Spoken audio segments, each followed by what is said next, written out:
মেঘালয়ের তাসকই অঞ্চলের কয়লা খনিতে মৃতের সংখ্যা বেড়ে দাঁড়ালো অন্তত 18।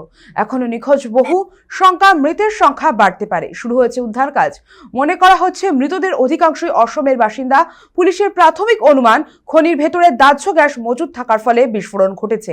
আরও জানা যাচ্ছে করা হচ্ছিল নিষিদ্ধ র্যাট হোল মাইনিং। বিস্ফোরণের সময় ঠিক কতজন শ্রমিক ওই খনিতে ছিলেন সেটাও জানার চেষ্টা করছে পুলিশ। মৃত শ্রমিকদের দেহ ময়নাতদন্তের জন্য পাঠানো হয়েছে। মেঘালয়ের পূর্ব জয়ন্তিয়া পাহাড় জেলার থাংকু এলাকার একটি কয়লা খনিতে গতকাল বৃহস্পতিবার সকালে বিস্ফোরণ ঘটে। মেঘালয় রাজ্য পুলিশ সূত্রে জানা গিয়েছে, কয়লা খনিটি বেআইনিভাবে চলছিল বলে মনে করা হচ্ছে।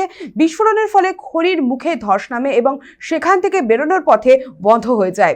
2014 সালে মেঘালয় স্থানীয় সম্প্রদায়ের অভিযোগের পরিপ্রেক্ষিতে একটি ফেডারেল পরিবেশ আদালত র্যাট হোল খনির ওপর নিষেধাজ্ঞা জারি করেন।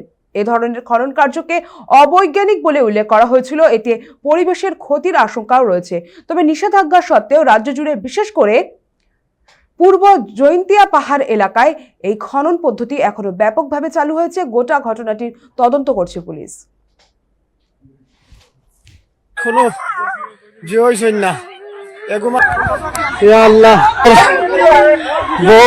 মানুষ খামো।